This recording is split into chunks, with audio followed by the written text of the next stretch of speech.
तो वृद्धि के बाद में जो जीवन का जो दूसरा लक्षण है उसके बारे में हम पढ़ते हैं। दूसरा लक्षण कौन सा था? प्रजनन। दूसरा लक्षण कौन सा था? प्रजनन यानी रिप्रोडक्शन। रिप्रोडक्शन जो जनन की परिभाषा के रूप में बात करें तो परिभाषा क्या होती है कि सजीवों द्वारा अपने समान संतति उत्पन्न करने की प्रक्रिया क्या कहलाती है? जनन कहलाती है या प्रजनन कहलाती है। आपसे मैं पूछूं कि जनन क्यों करते हैं कोई भी जीव, तो आपका आंसर होना चाहिए कि सजीव अपने संतति को या अपने अस्तित्व को बनाए रखने के लिए क्या करते हैं?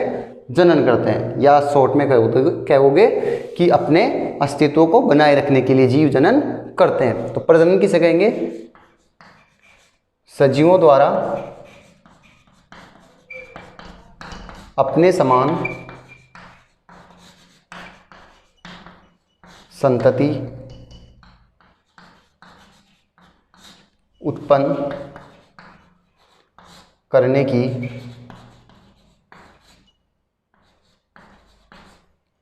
प्रक्रिया को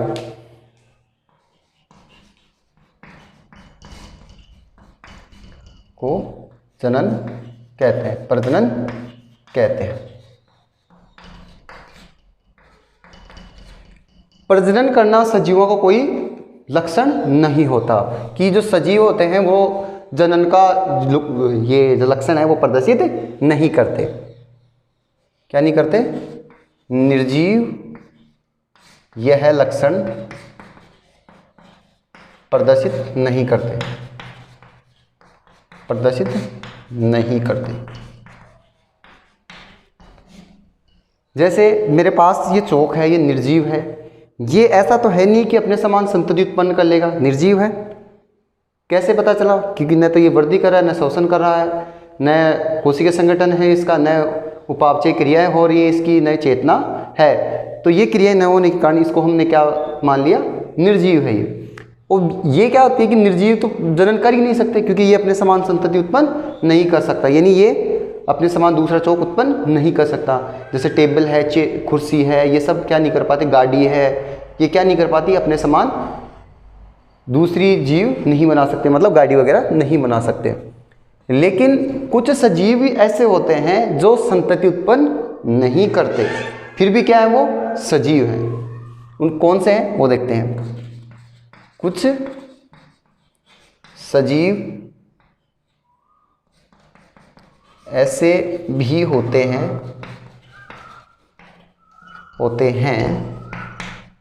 जो संतति यानी संतान उत्पन्न नहीं करते। जैसे एग्जाम्पल के तौर पर बात करें, खच्चर। खच्चर जो होता है वो जनन की प्रक्रिया नहीं करता या जनन नहीं करता। खच्चर का जो जन्म है वो कैसे होता है वो थोड़ा जान लें। मेल तो क्या होता है? गधा होता है, और किसके बीच में करवाया जाएगा? फीमेल घोड़े के बीच में। इनके बीच में अगर क्रॉस होता है, मेल गधे और फीमेल घोड़े के बीच में क्रॉस होता है, तो किसका जन्म होता है? खच्चर का जन्म होता है। अब कहो कि सर यहाँ पर फीमेल गधा हो और यहाँ पर मेल घोड़ा हो, तो उससे क्या होगा? उससे क्या होगा? हिन्नी को जन्म देता है, हिन्नी का जन्म होता है। अब कहोगे कि सर ये तो दो अलग अलग जातियाँ हैं, आप दिख रहे हो कि एक गधा है एक घोड़ा है, इनमें जनन कैसे संभव है? ये क्या होते हैं? एक दूसरे के निकट संबंधी होते हैं। निकट संबंधी मतलब कि जब उद्विकास हुआ है, जब हजारों लाखों वर्ष पहले आपने पढ़ा होगा कि सारे के सारे सजीव क्या थे? एक ही थे। धीरे धीरे उनमें क्या हुआ? उद्विकास यूलेशन हुआ, अलग अलग जगह पे गए, अलग अलग अपने आदतें हुई, अलग अलग वातावरण के कारण अलग अलग जातियाँ बन गई। और निकट संबंधी का मतलब हो गया कि वे प्रजातियाँ जो थोड़े समय पहले ही क्या हुई है? एक दूसरे से अलग हुई हो, वो क्या होती है? निकट संबंधी होती है। तो खच्चर क्या नहीं कर पाते? सजीव तो है लेकिन जनन नहीं कर पाता। और मधुमक्खी का नाम आपने सुना होगा, मधुमक्खी हनी बी जो होती है, मधुमक्खी के छत्ते में 3 प्रकार की हनी बी होती है। कौन कौन सी? रानी, श्रमिक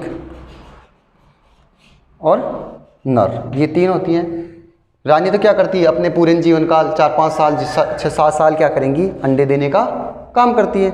श्रमिक का काम क्या होता है, छत्ते में सिर्फ काम करना ही होता है, ये संतान उत्पन्न नहीं करता। और ये क्या करता है, ये निषेचन प्रक्रिया में भाग लेता है। यहाँ पर ये ध्यान जरूर रखें कि नर किससे बनता है, अनिषेचित अंडों से उत्पन्न होते हैं। वो आगे हम जब जनन के प्रकार पढ़ेंगे उसमें बात करते हैं। तो श्रमिक मधुमक्खी भी क्या होती है, संतान उत्पन्न नहीं करती। श्रमिक मधुमक्खी। और बात करें कि बंधे दंपति, बंधे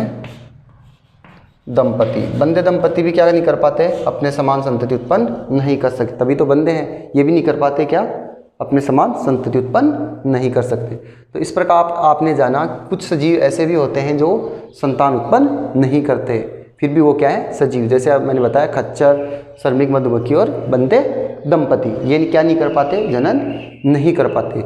ये तो बात हो गई बहुकोशिकीय जीवों की। लेकिन एक कोशिकीय जीवों की बात करें, किसकी, एक कोशिकीय जीव। एक कोशिकीय जीव किसे कहेंगे, कि ऐसे जीव जिनका शरीर केवल एक कोशिका से मिलकर बना होता है, वो क्या कहलाते हैं, एक कोशिकीय जीव कहते हैं उनको। वो एक कोशिका के अंदर ही अपनी उपापचय क्रिया, वृद्धि करना, ये सारे के सारा, जनन करना, ये सारा काम कर लेते हैं। यहाँ पर ये ध्यान रखना कि जो एक कोशिकीय जीव होते हैं उनमें वृद्धि और जनन एक ही प्रक्रिया है। क्या क्या, वृद्धि और जनन सेम प्रोसेस है। कैसे कि एक कोशिकीय जीव होंगे, जब उनको क्या करनी पड़ी, वृद्धि करनी हो, क्या करनी हो, वृद्धि करनी हो, तो वृद्धि करेंगे तो क्या करेंगे, एक कोशिकीय जीव है वो क्या करेगा, वृद्धि करने के लिए 2 भागों में बढ़ जाएगा, अपने साइज को बढ़ाकर क्या करेगा, 2 भागों में बढ़ जाएगा। यही तो जनन यही तो है कि अपने समान संतति उत्पन्न कर लेगा। तो संतति उत्पन्न हो ही रही है, तो यही जनन प्रक्रिया हो गई, और यही क्या है, वृद्धि है। तो हो गई ना कि एक कोशिकीय जीव में वृद्धि और जनन क्या होती है, सेम प्रोसेस होती है।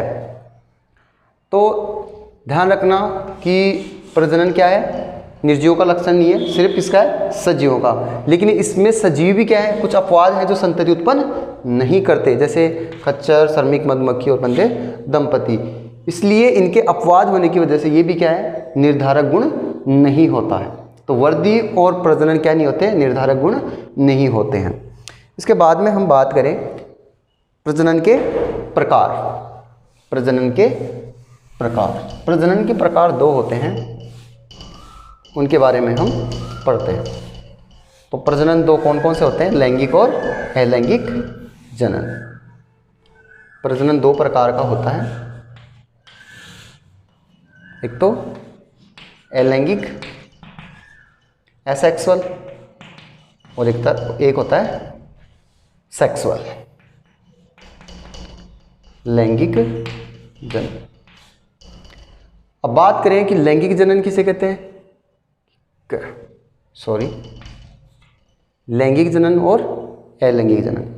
तो मेरे का यहाँ पर क्वेश्चन हो कि लैंगिक जनन किसे कहेंगे और अलैंगिक जनन किसे कहेंगे, तो आपका आंसर ये आता है, या आपने ये पढ़ा है कि ऐसा जनन जिसमें केवल एक जनक ही भाग लेता है क्या कहलाता है, अलैंगिक जनन कहलाता है। और जिसमें 2 जनक भाग लेते हैं वो क्या होता है, लैंगिक जनन।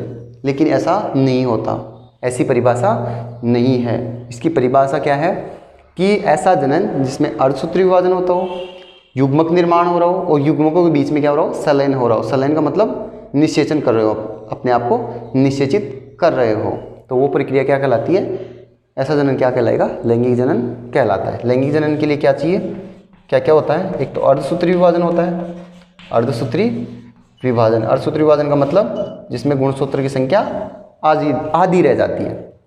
अर्धसूत्री विभाजन होता है वह युग्मक निर्माण होगा, वह युग्मक